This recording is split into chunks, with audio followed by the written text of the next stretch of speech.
But it's okay, it's okay. But this is my car. Honorable. This is my car.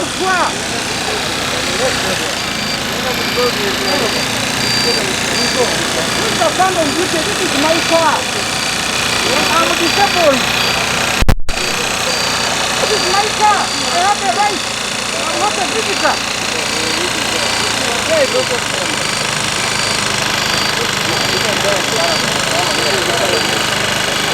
But you know, I'm not supposed to park here.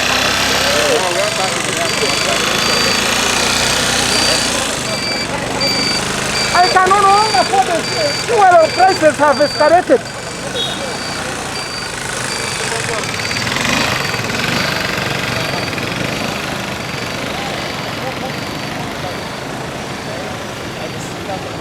Fuel. I can no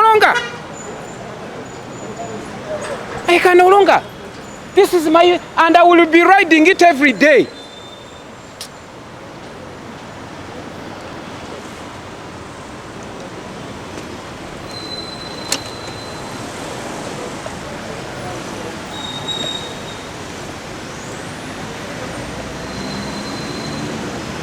Ekintu kitukese okutandikira kuffe bwe kituuse kunze ne kiyitirira.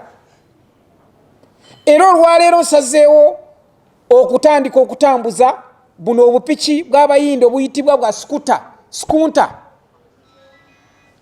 Kubanga ko oteekamu lita esobola okunziza ewange. Naye mmoloka tekyasobolera ddala, era abali eyo abaagala emmoloka Land Cruiser hard top bannaaye ngitadde ku katale sikyagisobola. Naye wenjitundira n'olaba nti emiwendo ebintu biganye tulaajana. Woolabira malaaya ng'ava mu looja awennyera ate gwe togamba tuteekeyo embeerera. Kati gwe munnayuganda nkusaasidde, MP ali mu kukaabalaajana nti amafuta gatulemye mmoloka tuzitunda era tutambuza ku booda. Kati gwe ali eyo olowooza ki onaalaga kayo n'egamba nti kakati temujja tuseera. Katuteeke amafuta mu maketi kati muddibe n'amafuta gammwe oba nammwe mugasale. Naye ebyo abanene nga munnange bwayogedde babyeziba bonna abagagga bonna biri eyo babitwala nga bali mu gavumenti ne babirizinga. Tetulinawo era n'amafuta singa ensi yonna esalawo nti amafuta gabuze, ensi yaffe weekoma terina gyeraga. N'olwekyo tuzze okulaga ensi enyiike gye tulina. Nga munange bwayogedde buno bwandibadde buvunaanyizibwa bwa gavumenti okujja okutegeeza bannayuganda nti naye bannayuganda lwaki tubabba. Tubabba kubanga ffe tetugula mafuta, tetumanyi na bbeeyi. Naye bwe baba balemereddwa kati ffe katubabuulire. Tetwerimbika nti kubanga twakkiriza abantu okukola bizinesi ez'enjawulo, liberalization, tetusobola kwerimbika mu ekyo. Eggwanga nga Rwanda liberalization weeri, naye balina ekitongole ekirondoola amafuta, tugiyita authority, nti buli week evaayo neeraga nti okusinziira emiwendo egiriwo mu katale k'ensi yonna tusuubira nti oyo yenna anaatunda amafuta gajja kuba gava ku 3,600 okutuuka nga mu 3,700. Kati buno munnayuganda n'agenda ng'ategedde. Kati okugeza Kalangala district gye nkiikirireyo mu bizinga by'Essese, ebbeeyi y'amafuta yali ku 4,700 emabegako. Naye kati wenjogerera ekitono nnyo oyinza okufuna liita eya layisimu ya 5,000, awasinga ya 5,500 e Kalangala. Abavubi abasinga omulimu ogusinga Kalangala gwa byanvuba. Era omuvubi waba takoze wa saluni takola, wa hoteli takola, wa boutique takola kubanga abavubi babawa ssente. Naye obuzibu bwe tusanze nti omuvubi takyasobola genda mu mazzi kuvuba. Liita ya 5,500 omuvubi yeetaga liita 2, 3, 4, 5 genda okuvuba.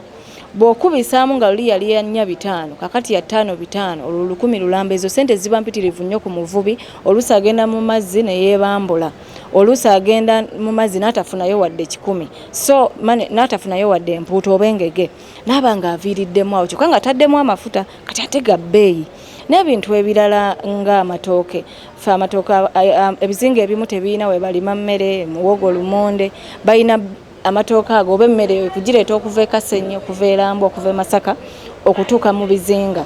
naye ya bbeeyi kati ettooke eryali ery'omutwalo gumu mu ekitundu kati lya mitwalo 4 kubanga babala transport okuva e Masaka okutuuka e Mazinga eri ewasembayo ewala kakati ateberezaamu bw'anaagikukuza gumu kitundu naye aba takyafuna so n'emmere kati ya bbeeyi e Kalangala abantu baffe bagenda kufa enjala tebakyakola tebakyalya bulungi tebakyafuna mmere kubanga gye yaliguze ya bbeeyi so nze nsaba gavumenti tugiwanjagidde ebbanga ddene bwe baba nga balaba nti ekyamafuta bakifuna munyo naffe batuleke bannayuganda beyagalire mu ggwanga lyabwe ebbeeyi y'amafuta bwebanga eri waggulu buli kimu kyonna kiba waggulu nange omubaka nakimuli sikyasobola kgenda mu bizinga kubanga nze nja kuba nkozesa speed boat okuva ku kizinga ekimu okudda ku kirala neetaaga ekitono nnyo liita 10 nga nva ku kino n'ebizinga 82 bwe mba njagala byonna okubigendako kukyalira ku bantu bange sisobola liita ya 15 neetaaga liita 3 mu lutambula lumu bwe mba nga ngenze ku bizinga ebyo byonna actually half yabyo naye Congo agagula 3,522